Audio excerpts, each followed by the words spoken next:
Yeah, let me just jump in. Hello, There's one like bigger than everybody. that. Hello. Well, Hi, sorry. welcome. You're okay. How's it going?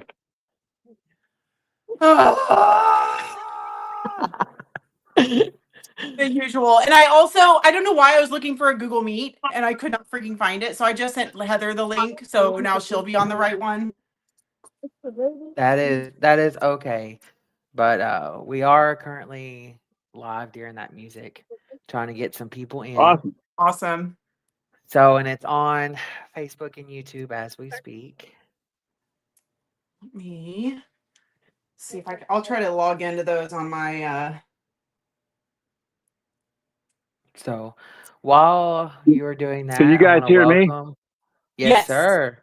Okay. So while we were doing that, I want to welcome anyone who is currently watching right now. We have a Facebook like from someone already and someone watching. Uh, Thank you all for being here, Compton's Corner, where we discuss issues that working Kentuckians and working families across the state and face.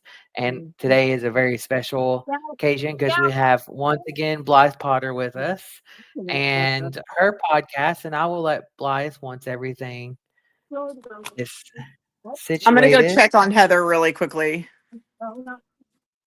that works. I got And while I'm here, I'm joined with my amazing co-host, Spencer Keck. Spencer, do you want to talk a little bit about yourself? Yeah. So I am Spencer Keck. I am running for magistrate, District 3 here in Hardin County. So I live over in the Tunnel Hills area. And I just cannot wait to let you know more about what we're trying to do, what I want to do. I currently am a public school teacher. Before this, I've had a couple other careers. Did over 20 years from 1990 to 2014 in the U.S. Navy, Marine Corps. I was a hospital corps, so I took care of both Marines and Navy, combat veteran.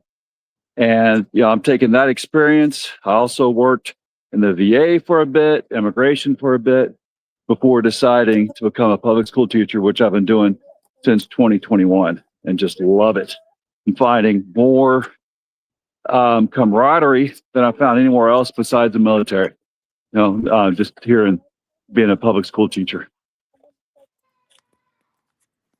I love it. I love it. And then Blythe, is Heather good? I just gave her the link. I don't know why we were looking for something on Google, but It is she should be okay. here shortly. It is I sent it to her. okay. Ah. It wouldn't be the modern age without some kind of technological issues. It wouldn't be politics without being behind either. That too. There's always too much to do, never enough time. Oh, And I'm also out hiking the trail, so if you hear me holler or slip and fall, you'll know what happened. We'll call 911 for you. Hello. We'll call 911 after we laugh heartily. Hi, Heather. Hey. Sorry, I don't know. I thought I sent you the link for this. I have no idea what happened to it, so my apologies. It's all good. It's been a crazy week, man. Yeah, it really has. Heather, it's nice to meet you. I love your hair, by the way. That is thank awesome. you. I don't even have any of my cool glasses on. Hold on. See, the hair goes with the cool glasses. That is awesome. I love that. I've only got 25 pair. It's an obsession. Only 25. It's okay. It's your signature. It's not an obsession. It's your signature accessory. I'm stealing that. Yes. Thank you. Oh, I love that. Branding. Always branding. So, Blythe and Heather, do you want to take a moment and introduce y'all's podcast to let everyone know? Yeah, I'll let Heather go. Sure. So we are the hosts of Bitches Get Stuff Done, the podcast. And we've been doing it for a freaking year, if you believe that. Wow. We started right after Donald Trump was, I guess, anointed again after the election. And then everybody was feeling hopeless. So we kind of got together and we were like, we got to do something. And so we started a podcast. My God, we have fumbled our way through a year already. It's incredible. That's awesome. And Shatana, Thank you for sharing this out to the Meade County Democratic Party here in Kentucky. Yes. Thank you. I love it. So Heather and I actually have never met in person. We met from her TikTok Bitches Get Stuff Done. I was kind of lost in the sauce after Trump was elected. And I think in November or beginning of December last year, I started the Hoosier chapter of Bitches Get Stuff Done. Okay. So it's been really cool to build this and like start networking with other people across the country. I mean, that's one of the brilliant things about technology. But Heather's also a veteran as well. She was in the Navy. Okay. Oh, awesome. What'd you do in the Navy? Since I'm a Navy vet, I was hospital corps. I was just saying before you came on. Yeah, hospital corps is hard, man. That's kind of patience I don't have. I was originally an airman, but at the time they didn't let women on aircraft Okay. carriers, so there was no opportunity for advancement. Ah, So I ended up cross rating, and I so was you in must have yeoman. joined when I did. Yeah, and during the first Persian Gulf War. Yeah, 1990 when I went to boot camp and then off to the war. Yep, I was in '92. Okay. Okay. And which? And I joined right after the second So Gulf did you War. get to serve on some ships then? No, we weren't, like I said, I was There we an go. Airedale. I was an Airedale, so they didn't let us on aircraft carriers. So I was Okay. shore duty the They entire wouldn't time. let you on an aircraft carrier? Correct. Oh man, yeah, because about 90, let's see, I think 90, I want to say 6, possibly. I was on the Eisenhower, and it had women on it and men, but I think that was the first. Maybe I Yes. can't remember if it was the first or one of the first. Might have been the first to allow women on it. Yeah. Yeah, and usually they were chiefs. They were upper ranks. Yeah. Well, this was medical, so we had plenty of room on a medical department of a aircraft carrier. Right. So, It worked out fine. I ended up typing throughout the Persian Gulf War, and I went to school at the same time. It was fine. I'm just glad it's over. yeah. How many years did you do that? 3 years, 2 days, 12 hours. Oh my gosh. Right down. And I started off as of the 11th you know, day of the 11th month of the 11th second. William might not know what it means, but I started off as a deck seaman. So in the Gulf War, I was actually a deck seaman and non-rated. There was a program called holiday school, so I knew that I was going to get to go to hospital corps school. But I had to, wartime. I was steering a ship, watch on the bridge, all that good non-designated stuff with the bosun mates. Yep, I'm familiar. Yeah. You were undesignated, as was I. I was an undesignated airman. By Yeah. the way, Spencer, you sound kind of. Oh, and we lost him. I knew it was about to happen. Yeah, I was getting You started pretty rough sounding like a there. robot. It's okay though. So, I want to say thank you all for your service. I'm the only one actually who hasn't served. I don't in know. the You're running for military. Congress. That is a I haven't served in service. the military though. Well, I was we got paid. I was this close to actually joining the military. I got a scholarship to Western Kentucky University, decided I was better suited there. And then the semester before I graduated, I actually got a call from the Army and they said, "Hey, do you still want to join?" It's like, I'm about to graduate and start my teaching career. I appreciate it, but no.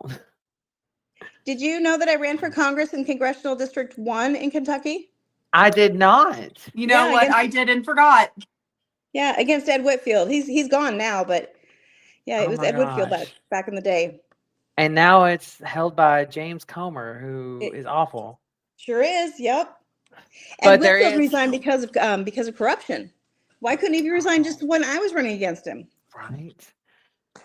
Well, we all know that Comer's not going to resign because of corruption. No, he's all about the corruption. It's all good. Oh yeah, but we actually had someone make a comment earlier. John Drew Williams is running in the 1st district against James Comer this time, and he is amazing. He really is, and I'm trying to think Who was the second congressional district when you were running?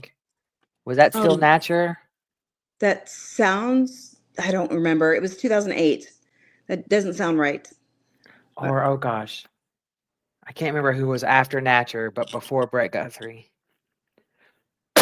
Yeah, I don't remember. I was so focused on Congressional District 1 because 1 is all that cattywampus with the, the swing up around Bowling Green, the Yes. dragon's tail. Yes. And it's gotten worse with the gerrymandering. Yeah, it was already gerrymandered. I'm sure it's gotten worse since. Oh, yeah. Now it goes all the way up to Frankfort. Oh, my God. It goes around Warren County, hits Allen County, and then all the way up because that's Holy where James Comer lives. Oh, my God. So they gerrymandered him into the district. Yes, Holy exactly. crap. Wow. Yeah, that's worse. So, Heather, since you ran in the first congressional district, what were some issues back then that you heard people talking about that might still be issues that we're facing today? It's going to sound cliche, but it was 100% affordability because I was running during, George W. Bush, and gas prices were just almost $5 a gallon. And it was just impossible to afford to go to work and your health care and feeding your family and paying your rent. It was all exactly the same as it is now. Nothing has really changed. Affordability. Ed Whitfield's big thing, his 13 years in Congress, was he passed a piece of legislation that said you could not eat horse meat in the country. That was his thing. And so my big line was, we called it my Jesse Jackson line because it was such a great line. I said, American people are more concerned with making ends meet than whether or not we can eat horse meat. So, Yeah. Oh, man, that's crazy.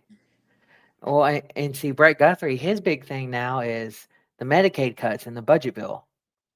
And he is touting that left and right. But January 1st, people are already coming after him. They're going to come after him more. Oh, absolutely. Yeah, absolutely. Kentucky needs Medicaid. They need Medicare. They've got an elderly population and they've got a struggling population fiscally. We need SNAP benefits. One in Yeah. 6 Kentuckians use SNAP. We use more programs like that than any other state. Get more federal funding than most other states. 38 Indiana's billion. not far behind. Nor is Iowa. Yeah. And you want We're to all talk in crap very red about government states. programs. Yeah. So what kills me is that we've got Kentucky and our state government. The Republicans voted hands down to get rid of all of our work breaks. Our employers don't have to give us bathroom breaks, lunch breaks, and pay for it. You can't eat on your break time when and where you can do it. I mean, I don't know how much of keep government out of your personal business. Is they're living up to, if that is even anything they really are trying to act like they even believe anymore. Yeah. Only when it's convenient. Yep, exactly. But how inconvenient is that for us workers? Why on earth will we still vote for a party that doesn't want us to have break times paid for, guaranteed? I mean, as I tell my students in my classroom, when you see that there's an E. coli outbreak on your strawberries, guys, you know how that gets there, right? Yeah, poop. Poop. Yeah, but how does poop Runoff. get on your strawberries? Runoff. Poop. Strawberries don't grow out of the ground. But that's what happens when you have workers in the field that are not allowed to go take a restroom break. Yeah. When they say, "Hey, I'll call La Migra if you go try to take a break." Yeah. So they're working 12 hours a day in the sun, and if they go take a poop, it's right there among the strawberries. And then when they don't have anything to wipe, then they go right back to picking strawberries. But everybody ignores that. Nobody talks about it. Same thing. You see it on your lettuce or on your spinach. How to get there? It got there because we have labor practices, in the fields that are not anything what they should be, but no one is out there to talk for those people and say, hey, you got to allow them to go wipe their butt for 5 minutes, wash their hands. No one does that. That's what Well, happens when the you take people away who regulation. do don't have the money to fight the people running Yep. those machines Exactly. Yeah. Yeah. Exactly. yet. But that's We what I will want to take it, get all the of it. power to fix it, but we need Yep. yeah. Real quick, to those who are watching, if y'all have any questions that you would want either Blythe, myself, Spencer, or anyone to answer, please put them in the chat. We'll put it up there. We will answer those for you. Thank you all for watching. I truly appreciate it. And I know everyone on here does as well. And Child speaking labor. of, We're also trying to go backwards there too, right? I mean, that's you took the thought out of again, my head. yeah. Who wants a 12-year-old to be working in a factory again? They do, you know? Yep. So, Yeah, we just passed that legislation here in Iowa. Oh my gosh. Yep. And we That's don't have the kind of insane. mines that Kentucky has, but we can put kids in mines here. But they're more like quarries here. Mhm. See, and that's crazy to me because I look at my my students, my 12, 13-year-old students, and that's the last thing they need to be doing is going to work. They need to be focusing on their education and turning their assignments in. Yeah, these But they're kids that are not worried working in about the that because we're these the kids that are enemy working in as the factories teachers. here, they're Oh, working overnight shifts and then they're going to school the next day. It's yeah, horrible. it is. And so I have a question in the chat that it's directed towards Kentucky, but it could be, of course, towards Indiana or Iowa as well. And I'll throw it on the screen real quick. And it's, what are your thoughts for getting Kentucky towards the top of our education system if the kids are too busy working? And that's a very good question, Brandon. In my opinion, if kids are too busy working, there's no way they're going to get to the top of the education system. They're going to go into the school building. They're going to spend that time trying to catch up on rest, spend that time worried about when they go back to work and Well, things or of they that just don't go nature. to school. Or that too, yeah. So I think our kids should focus on education. That should be their job. It shouldn't be Well, going out and getting work, in my opinion. we need to, not just we as candidates and activists and citizens, but we need to be harping on human rights and what that means and what that includes and that they're non-negotiable. And I don't think it's just a one. There's so many things that have to change in order to do that. One, we have to tax the rich. That's one of the only top-down things that will actually work. If we tax the rich, we better pay our teachers. We have more support staff for teachers. We have more food for students. We have more resources for those students who have families who are working in those conditions. But we can also start to get in, we need to get money out of politics too, right? Overturn Yes. Citizens United, cap political contributions. That way, we are focusing more on the actual issues and not fundraising. I hate this argument on both sides of the aisle. Democrats are doing it right here in Indiana with my race. Oh, well, if you don't have enough money, you don't have enough money, you don't have enough. Tell me one candidate who has outraised another candidate, won the race, and then been an exemplary politician and stood on their business and made positive change. And I'm being serious. I would love to be told I'm wrong, but by and large, the person with the most money and the person who tends to win, they aren't working for working class or for children or for teachers. They're not working for anybody but themselves and their donors. Exactly. I imagine it's the same there, but here, if a student is working, it's because they're trying to help support the family. Yep. Because the family Yep. doesn't make enough of a livable wage to support the family. So if we just started with a freaking livable wage for the adults who are running the household, maybe the kids wouldn't have to work overnight shifts at the slaughterhouse cleaning up the slaughter floor. And that's a real thing that is happening here right now. Same in Yes. Indiana. And it's not just living wage. We do need a living wage, but we also need healthcare access. We need education access. We need childcare access. There's so much more that goes into it. And these are all spokes on the wheel that keep that wheel turning, right? It's so complicated. It's so complicated and it's almost Yeah. intentionally complicated. Yeah. And like you said, it's not a fix one issue, everything gets solved immediately issue. Yeah. Here, I don't know. It's y'all said everything that I agree with. Well, we can talk. What Heather and I usually But- do is talk about what's happening recently Okay. in the news, and we can kind of dissect that. But we also go over local stuff too, which it'll be interesting because I have a feeling a lot of us have very similar local issues happening. But I will say one quick thing about education. I'm seeing kids who, when they come in, like you said, Heather, that are having to work to help their parents. And that living wage, I don't know if you've seen the MIT calculator, that you can go to your area, you can see what a living wage is and break it down. I like to use that across my district to kind of show. But we also see just a lot of kids who they are not working, but they're being the parents in the household because the parents are working those 2 or 3 jobs. Yeah. And then they're up all night long with their siblings, or they're making sure their siblings' work's done, their younger siblings are done before theirs is, and then they get behind.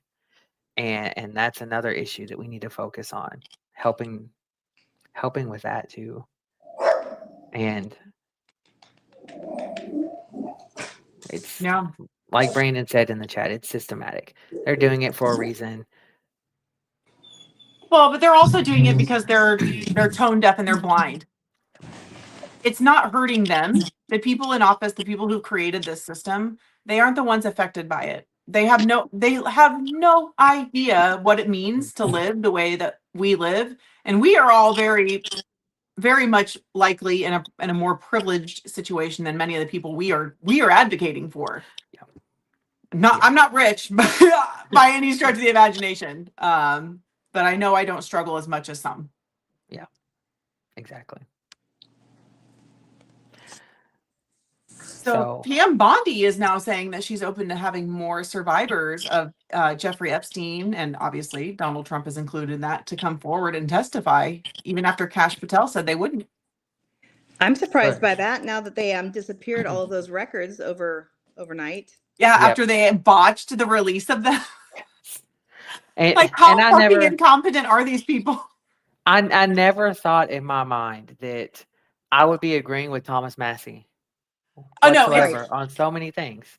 I don't know Right. if it's agreeing with him or he's finally listening to us to Yeah, he's benefit agreeing himself. with us. He is benefiting Yeah. himself by listening to us because it will favor him right now. He doesn't actually likely agree with us or even know what he's talking about. His team was like, it's time. You need to say Yep. this. Yep.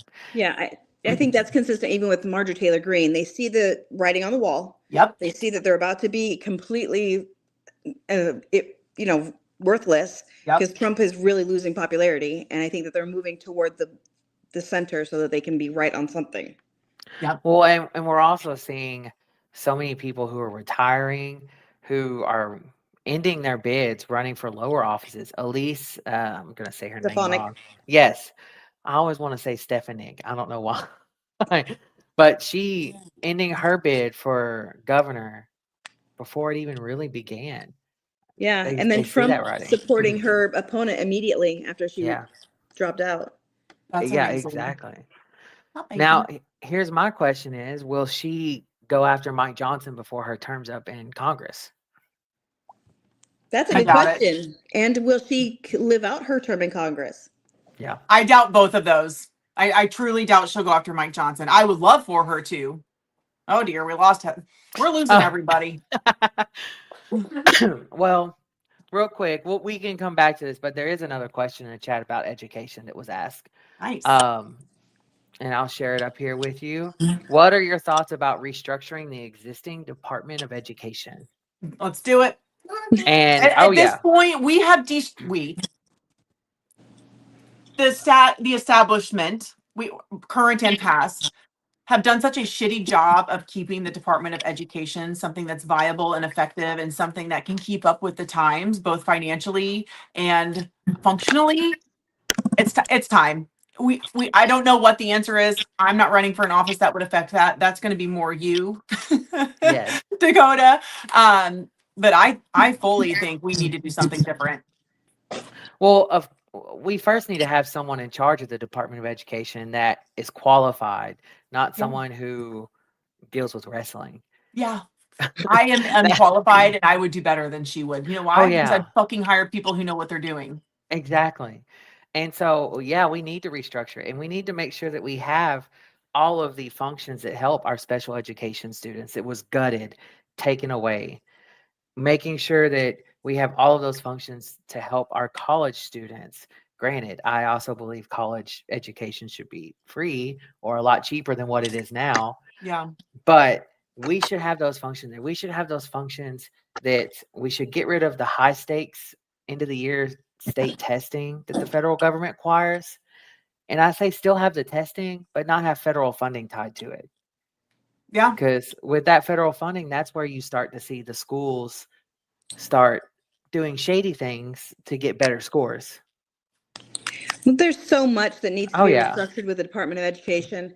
We already have so many problems just by structuring our funding for schools on property taxes. Mhm. It's inherently unequal. No matter how you slice the mustard, the rich part of town is always going to get the better schools Yep. than the struggling parts of town. So just the very basics of not funding our schools in such a stupid, inherently unequal way, I think is the very, very least we could do.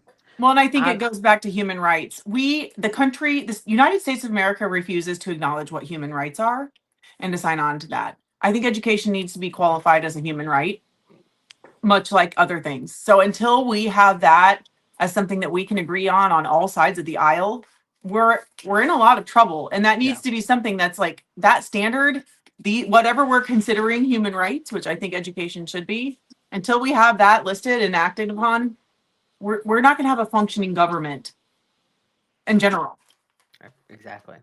Because if they're Welcome not back, working Spencer. for us with our money, oh dear. Oh, we got Robot Spencer again. And so this is why we need to focus on broadband internet in our rural areas right here. Absolutely. Heather they had I totally missed it on Friday, by the way. Came home, crashed, totally forgot. But Heather, you need to tell us about your show on Friday. I am dying to hear about it. It was so much more fun than it should have been, not gonna lie. So if you're not familiar already, we have this little venue here in Des Moines. It's called XBK Live. And it's an African-American owned facility, and they put on mostly live musical programs. But we decided, because they had an opening on the 19th of December, and I wanted to have an end of the year fundraiser for Bitches Get Stuff Done. So my middle child came up with the idea, you should put on a play, like a comedy, like a musical. And I was like, oh my God, of course I should, duh. So in 3 weeks, we threw together the totally true tale of Trump and Ezer Scrooge. And we had, in total, with all the characters, we only had 9 people involved with the sound. So with the person who played the music and all of that. And it ended up so funny. It was just a hot mess because we all have schedules. So we never really got together all in one place to rehearse. And so our first full dress rehearsal was the night of the show. And it was so ridiculous. We had I was Trump. I was Donald Trump. And I was really angry that I did not get the Nobel Peace Prize because I ended the war on Christmas.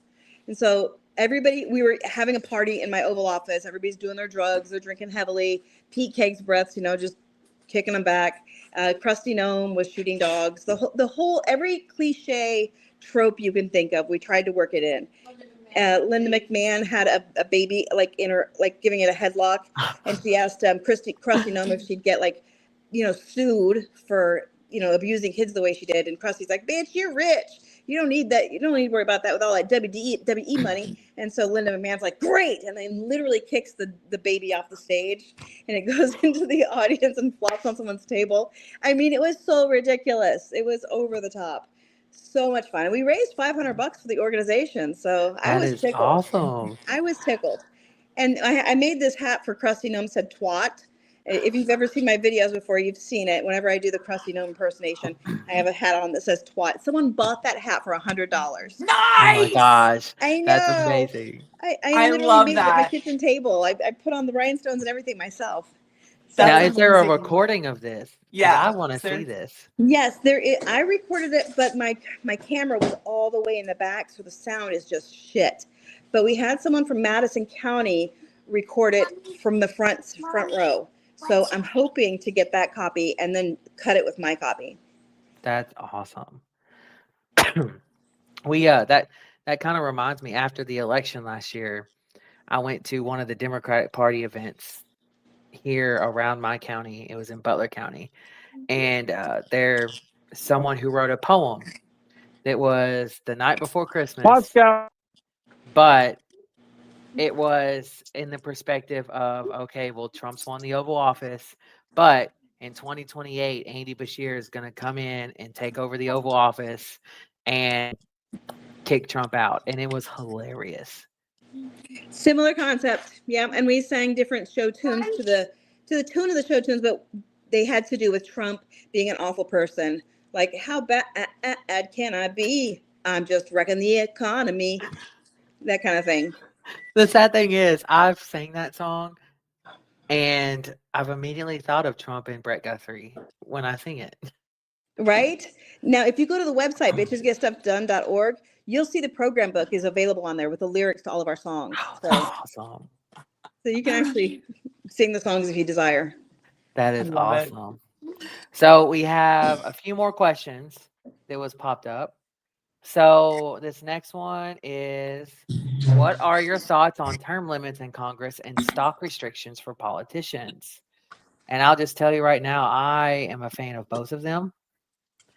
I believe that if you're in Congress, you should not own stocks, because you know what's coming down the pipeline. You're going to get ahead of everyone else. You're going to bank money off of it, like we've seen right now. And then term limits, I believe if you can't get what you want to get done in the House, I would say maybe 3 or 4 terms, Senate max 2, then you're not an effective legislator. We need to get someone else in. We need to get new voices in. We need to get new ideas in, people who are seeing the world differently. And that's my thoughts on term limits. I think support both of anything them. elected and appointed needs to have some sort of rational term limit. Yeah. Now, maybe that's 2 6-year terms, Yeah. right? But yeah, everything. I would beg to differ that there are some more pressing issues that are related to that. And that is Citizens United.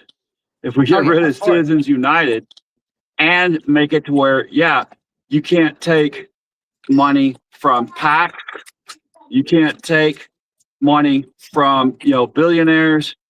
And also, like you said, you can't invest in the stock market, right? If we do that, and we also say, hey, your healthcare is tied to being equivalent to the healthcare accessible on the most economic, class in our society, you'll hold reform. If I stay there 20 years, 30 years, for the love of helping people, not for the love of enriching themselves. Yeah. Yeah. This needs to go back to being a service that is, we need to treat our constituents like customers. And this needs to be a service, not a career. A money-making scheme. Yeah. I tell an MLM. Mm-hmm. I tell everyone that I'm a music teacher. I love teaching music. I love being in front of kids, conducting at concerts. I just love it. I don't want to go up to Washington and spend the rest of my life up there arguing with the people that are up there. I just want to go up there, fix things, and come back and teach kids. And I think that's what every politician's mindset should be. Go up to Washington for a couple of years, serve our country, and then come back. I used to have a political science teacher that said, we have term limits. They're called elections. And that's so, 1982, because we didn't have these problems before we had such huge money in politics. Yeah. And now that we have this huge money in politics, there are no end in sight for people just buying elections. There's no end. So we have to have term limits if we don't get money out of politics. Yeah. Exactly. Because right now with APAC especially, I know that's only federal, but that is foreign government buying elections. And, but they're also going to keep on buying. They're going to keep buying the vote that keeps their people from having term limits. So if you just got rid of all the money, then people would only be there because they love the country, not because they love, the tax-free hidden money. Yeah. Well, and you mentioned APAC earlier. It's crazy that there are on both sides of the aisle groups that are trying to get rid of that foreign influence in our elections now. Yeah. And I saw a conservative group pop up that was talking about one of our US Senate candidates. And I'm like, I agree with that. Yes, there might be other issues that I don't agree with you on, but I agree with this conservative group on this. Yeah. Again, it's so weird agreeing with, again, people like Thomas Massey, Rand Paul, and Marjorie Taylor Greene on things. It's crazy to me. Yeah, It is especially crazy. I've talked so much crap about Rand Paul over the years. I mean, if I was his Oh, yeah. neighbor, I would have punched him too. But sometimes even a broken clock's right twice. Oh, yeah. Oh, yeah. And I mean, for term limits, I always tell everybody Mitch McConnell is the poster child for term limits. He's been my senator my entire life. Yeah, you're not going to hear me say anything nice about Mitch McConnell. He's the reason I had to run for Congress in Kentucky's first. He had me fired from my job. Oh my gosh. Yeah, he's an awful human being. What? Oh yeah. Yeah, I need to hear Clive. this. I need You to hear probably this have told story. me and I've just forgotten. Oh my gosh. Yeah, so I used to be the executive director of a little nonprofit in Paducah. And he was filming a campaign commercial in our nonprofit. It was just a little artsy fartsy movie theater called the Maiden Alley Cinema. And you can't record a campaign commercial in a nonprofit. That's not something you can do.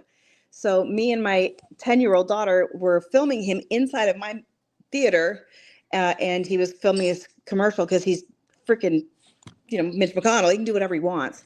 And he got angry with us, and he had these gigantic goons, like his security guys. I mean, I'm 5'3", and Heaven was like, 10 years old, so she's probably like 4'7".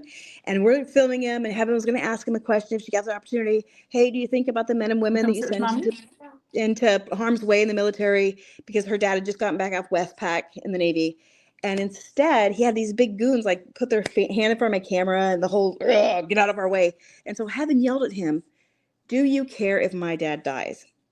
And oh my God, he got so angry that he called my board of directors that night and had me fired.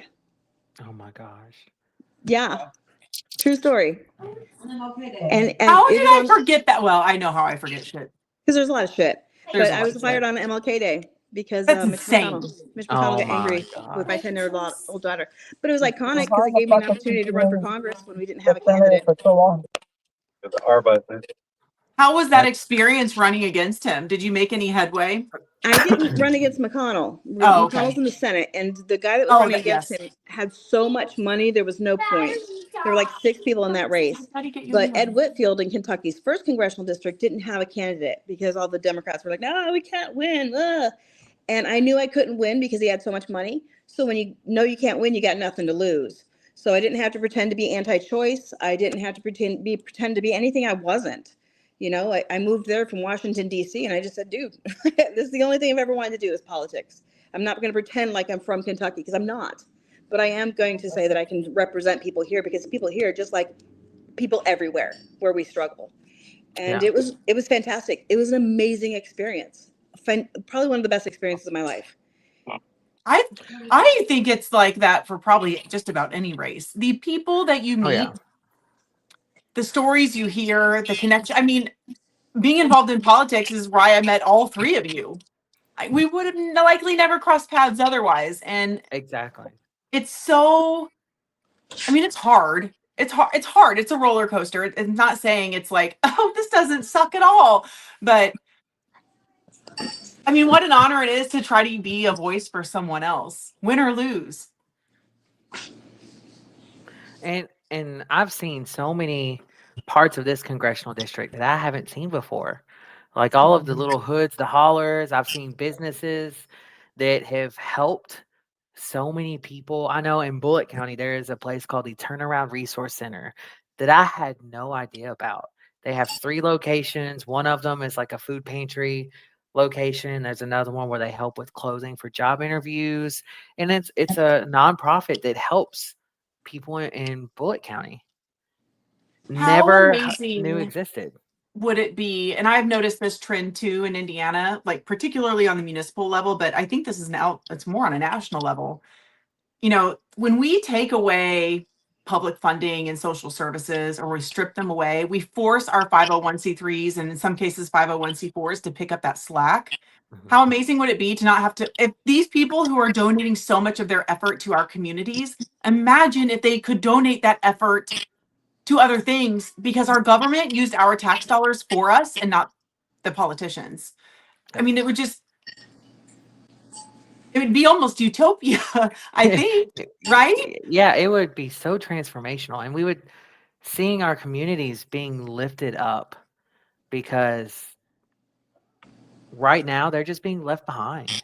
They're being left in the dirt. There's like my congressional district. I've had so many people look at me and go, "You can't beat Brett Guthrie. There's no way you can beat Brett Guthrie," and so they haven't tried here before. And in fact, we actually have a Democratic candidate who will look at you right now and who will go, "Well, there's no way anyone can win this district."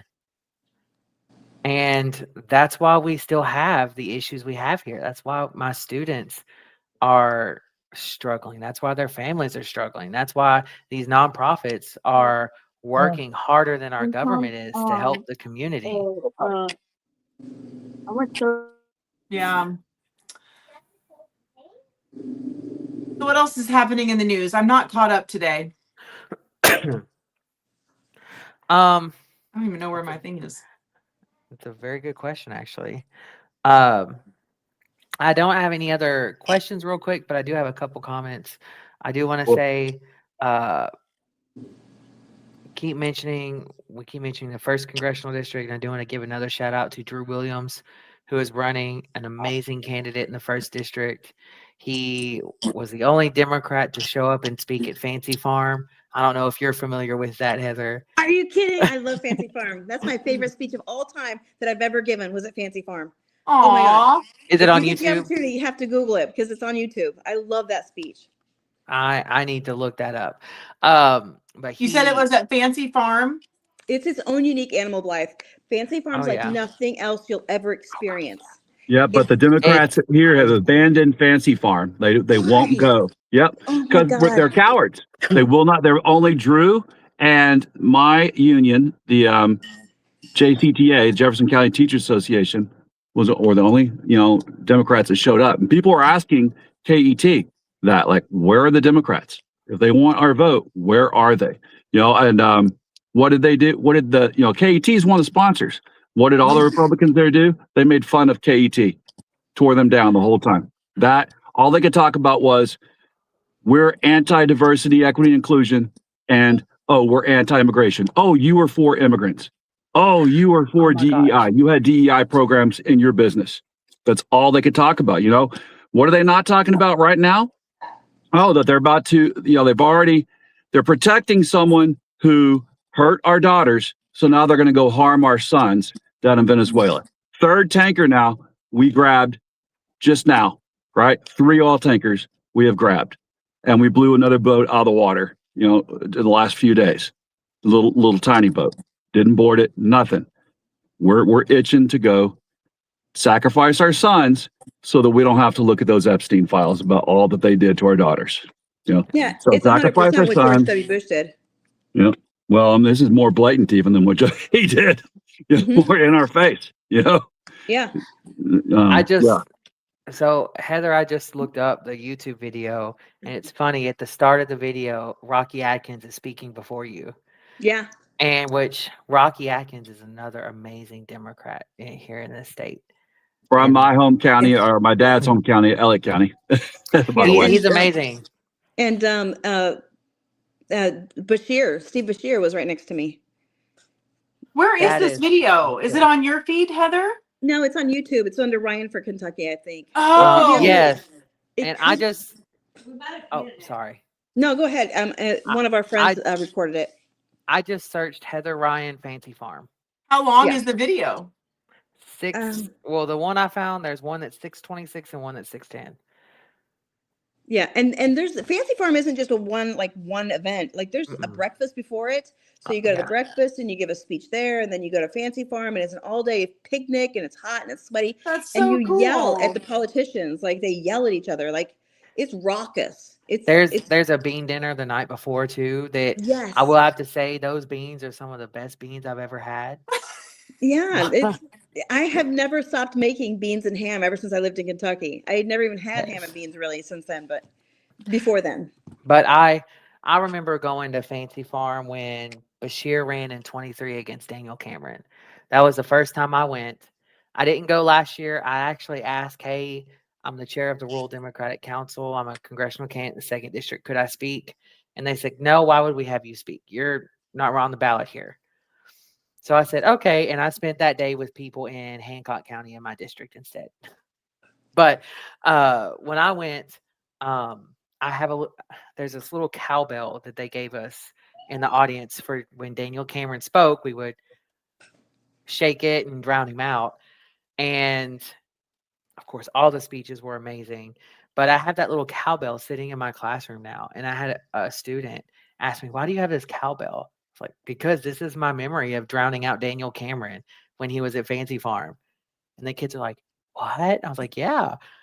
And they go and they look up Fancy Farm and they'll come back and like, I want to go do that. I was like, then go. Oh, it's so Just much go. fun. It's so great. The only thing I didn't like was the fact that I lost cell phone service and got lost coming home. But I should have expected that. But that was the one thing I did not like. I didn't care for the heat, but other than the heat, it was great. And being able to speak at Fancy Farm was a life-changing experience. And being right there on stage with Senator McConnell and Ed Whitfield, oh my God, it was great. And Senator McConnell left because I hurt his baby feelings. Well, Aw, bye. in 23, when I went, McConnell was there as well. And again, first time I'd ever seen him in person. And this was right after he had froze twice. Oh, wow. And it was like I looked at one of my friends and I said, this is sad because you could just see that he was tired, he was worn down. It's like, this is sad. This is my US senator. And he looks like he's lost. No, that's not No, the he difference was in Chuck actually Grassley. booed when I went this year. There were people that were, they were trying to talk great things about him, and he was getting actually boos from the Republican audience. Nice. But Wow. this year, to me, it was just emblematic of the fact that the Democrats have lost touch with rural Kentucky. They said they had more modern ways of reaching voters. That's why they didn't go there. Same thing with the Kentucky State Fair. They didn't have a booth there this year. They said they're going to spend the money on Kentucky candidates instead. Did you get any money there, Dakota? No, That's I weird. will say the Kentucky State Fair, they actually make them pay a arm and a leg just to have a booth at the state fair, which Yeah. I think is insane. But I the think, Republicans had theirs there. yeah, but I think it's insane that they make. I honestly think both political parties shouldn't have to pay an arm and a leg to be there. They're representing the state, in my opinion. Yeah, that's one of those things you can't win that fight if you're not in that fight, and they're not in the fight. So if you want to win for rural voters, you got to put up, and then once you win the fight, then make the changes. But Yeah, you got to go where the people are. And if the people are Yeah. at the state Yeah. fair, that's Yeah, and at Fancy Farm. Yeah. yeah, Yeah. Fancy Farm's the best. Blythe, I it cannot was more so highly fun. recommend it. If you ever have the opportunity, you have to go to Fancy Farm. I will. I'll have to make It's an a trip actual there. town in Kentucky. So the picnic is named after the Fancy Farm, the town. Okay. So if we are looking at unique ways to get to voters, it's interesting that you mentioned that because my race is a convention. And remember last year, the people were really angry that Kamala got the nomination without there being a primary. The citizens didn't have a say in it. And that's how my race is. Only delegates for the state. So about 2,000 or so people get to choose who's on their ballot in November. So we're trying to find ways. How do we reach and engage voters? People who won't be delegates, but maybe even non-voters who've felt like they've been given up, to let them know what they want to see happen with this race. Because I think we should be able to weigh in. The delegates need to be reminding themselves that they are speaking for the rest of the state. So how do we engage these people if we're doing it differently? If we're not doing it at the fairs because they're expensive. And that's also done, right? candidates do fairs. Does that actually win elections? Yeah, because you got all your captive audience right there. Do you have to sit at a booth? You know, and Maybe. that's again, if you want to say, hey, we're not going to go because we've got to pay a fee. Well, then okay, send people in, pay their individual entrance fee daily, Yeah. so they can go walk and talk to people. Or if you're a candidate, get out there. That's where the voters are by the thousands upon thousands. Yeah. Yeah. Well, and we For can days get the on end. local parties at the local fairs to help represent us. Oh yeah. Mhm. And that's what I did. think that was all. This summer I went. Local parties had their booths, and I went to the booths. I kind of stood there with the local parties for a while, talked to people who came up, and then I just went around and just randomly talked to people. Yeah, I mean, it's marketing 101, right? You find Yeah. out the way that people want to be connected to, and you go and you connect to that in that way. And people are going to be different in every circle. So young people probably aren't going to your state fair the way they used to. Yeah. But they'll be on social media, so you reach out via social media too. And a handful of people still like direct mail. I'm not one of them, Same. but people who respond to direct mail, and you can get those lists. So it's just figuring out how people want to be connected to, and you connect in that way to those folks. It's diverse. Yes. And I will say the funniest county fair, there was actually two of them. I went to Grayson County, and the Democratic Party, they have their own building, and so does the Republican Party. It's a couple buildings down. And the Democratic Party started handing out popsicles because it was a little warm that day, and people kept getting popsicles and they kept going down. Well, I go out to go take care of some things, and I look, and the Republicans are out in the middle of the breezeway handing out popsicles. And this was about 2 hours into the fair, where the Democrats were just sitting at their building and people coming up, and they're just like, "Here, take a popsicle," trying to outdo the Democratic Party. Well, you know And then, what's interesting, William, is that the same thing happened at Fancy Farm this year. The Republicans have plenty of tables there. Drew Williams was the only one passing out free water. Like you were just saying earlier, how hot it is, right? At that thing. It's wonderful, but it was terribly hot. He had his campaign was on the ball. Yeah. yeah. Wow. And next year, when I get through the primary, there is a county fair that's probably the best in the state, and it is Meade County. And they have this, oh gosh, what is that? Where the cars are like smashing into each other on the Demolition dirt. derby. Yes, there we go. I Crash don't know why. derby, yeah. Yeah, and so I was like, man, when Demolition. I get through this primary, I'm gonna get me a car. I'm gonna paint my name and my campaign on the side, and I'm just gonna join this because everybody was loving that demolition derby. It was so cool. So I think that's what I'm gonna do in the summer. That's gonna be a smart. good way to reach some of those people. And you'll want to film all of that and put it on socials too, so Oh, you yeah. can reach a bigger audience. Oh yeah. Oh yeah. So something quick in the news. We're seeing reports that Thomas Massey and Ro Khanna are threatening to file articles of impeachment on Pam Bondi because of the redaction. She needed to go a long time ago, and shame on the Florida bar for not taking away her license months ago, because I know a lot of us sent letters to them and they refused to do so. Yes, This could have been prevented.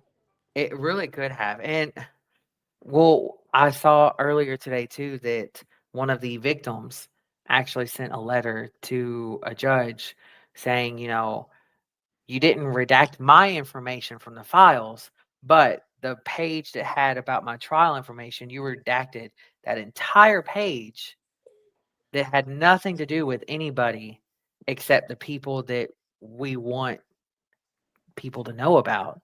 So what is going on? So we're starting to see pushback against that. Thankfully. Thankfully.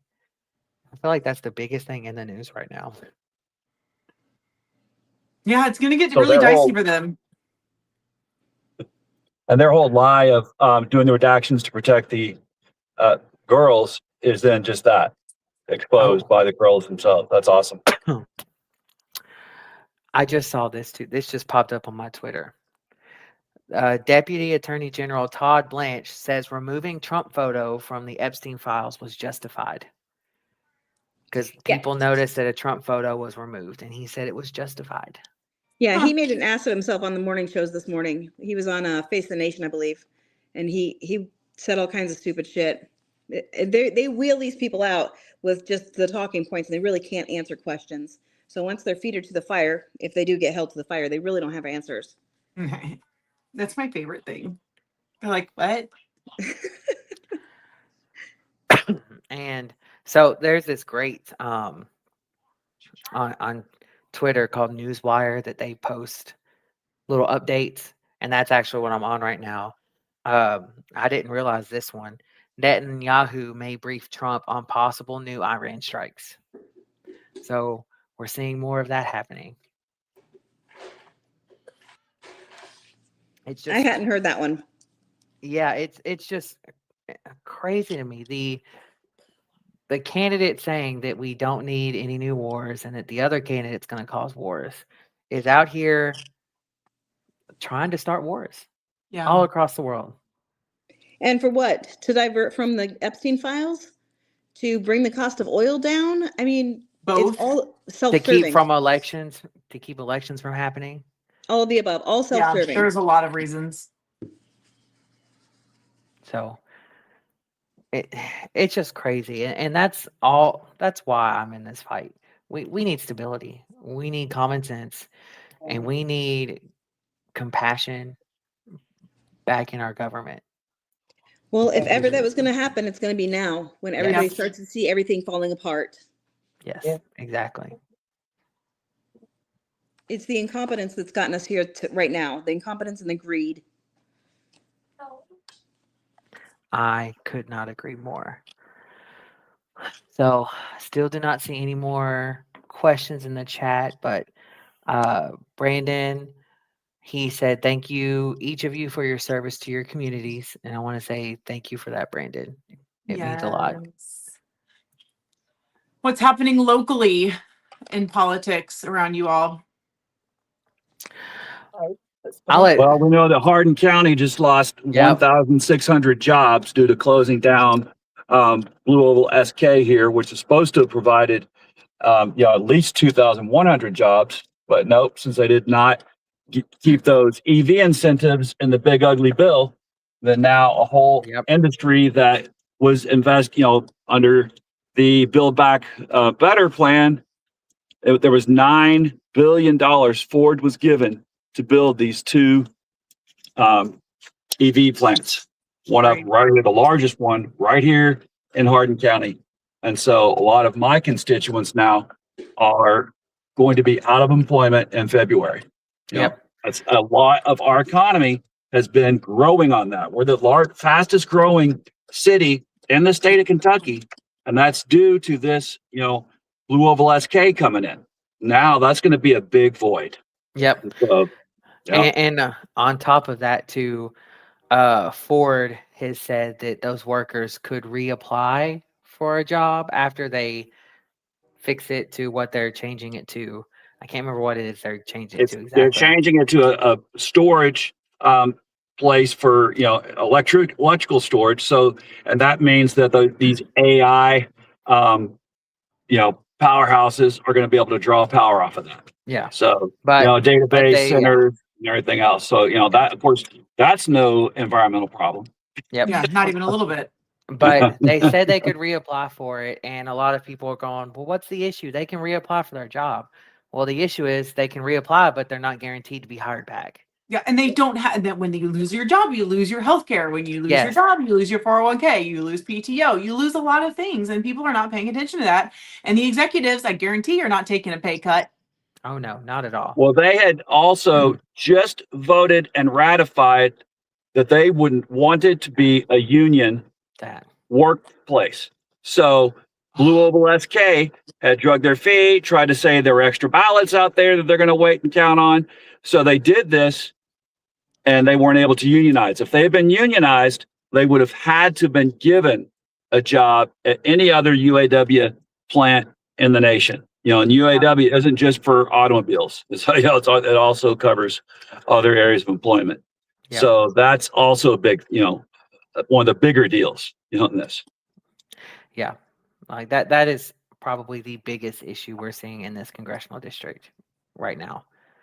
And then Andy Bashir, he's pushed for this battery plant. He got them the funding for it, and he actually called out Brett Guthrie on it. And the response we got from our representative was, well, the Blue Oval plant was just nothing but a liberal pipe dream, was all he said. Yep. And he's the chairman of the Energy and Commerce Committee. So what does that mean? Good paying jobs and growth is just a pipe dream by the liberals? I mean, why Yep. would that be anybody's pipe dream? That should just be everybody's dream. Exactly. 1,600 of them here. Yep. Those liberal jobs. We Yep. got to destroy now. Yep. And so it just shows you how out of touch with workers he is. And the fact that we're not willing to work on innovation and moving things forward, which will create jobs. So it's awful. These people, if they get hired back, that's great, but it's going to be months before they're going to be able to start applying again. So they're still going to be out of a job for at least a couple months to a year at minimum.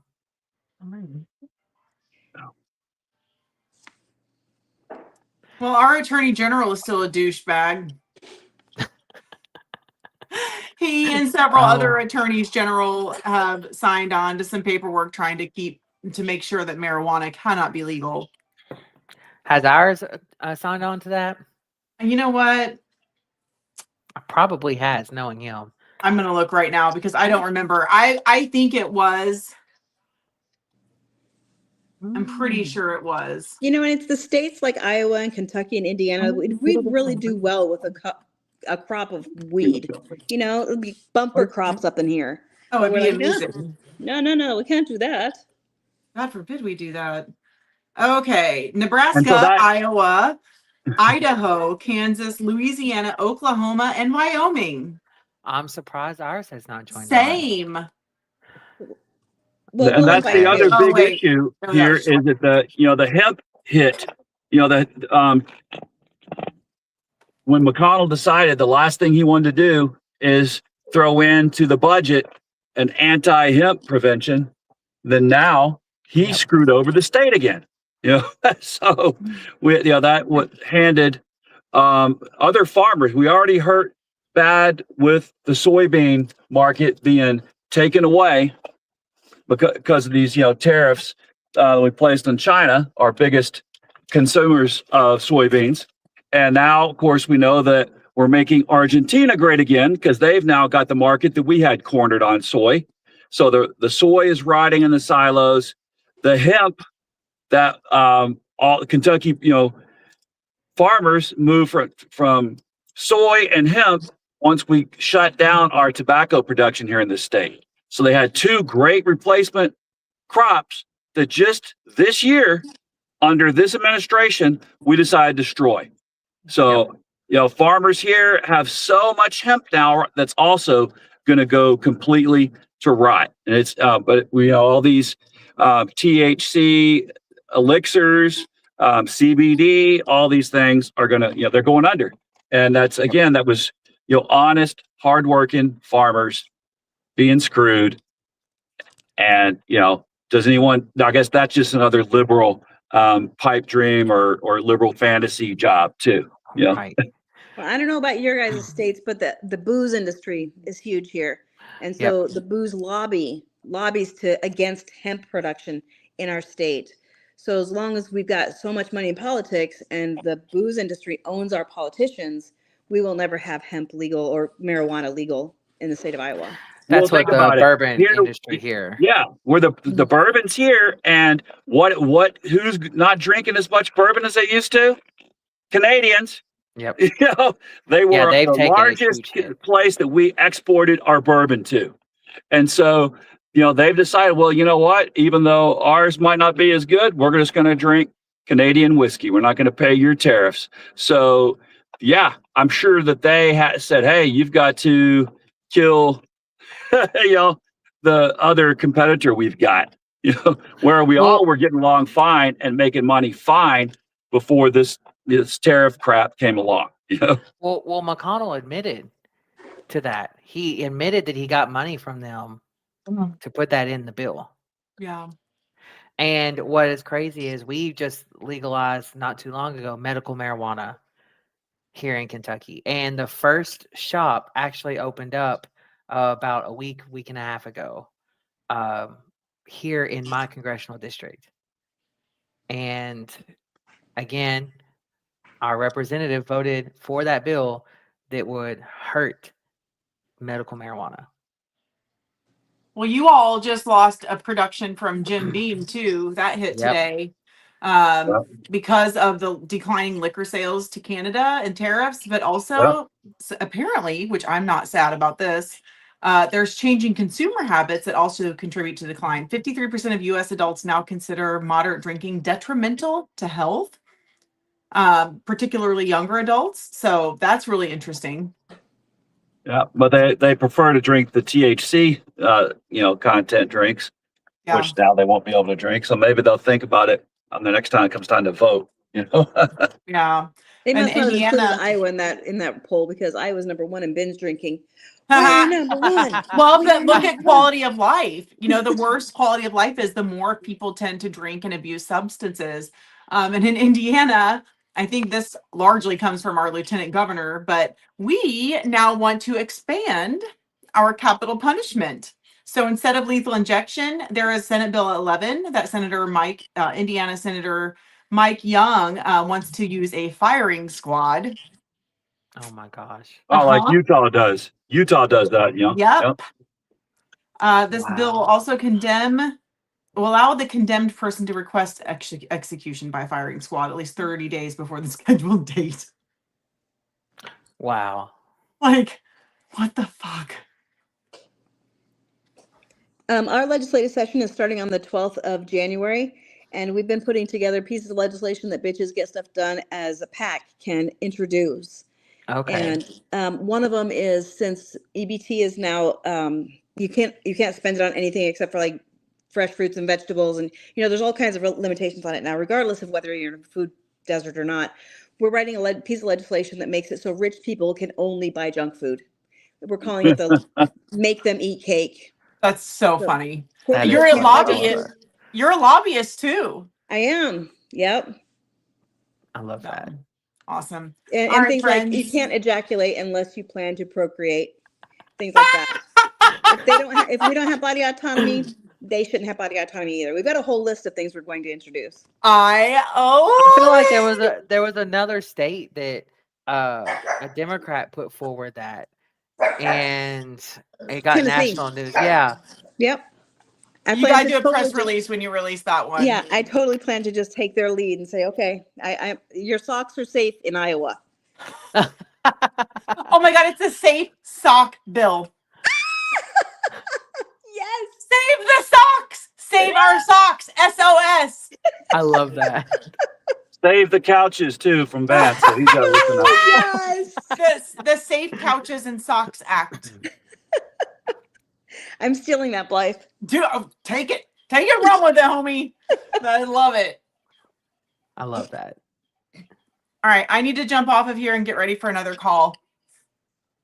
All right. It was nice speaking with you all. We need to do this again. We this do, is and really good.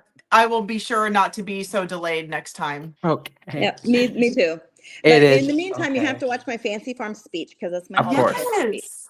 I definitely will. Okay. And then there was a breakfast before that. You have to watch that one too. Okay.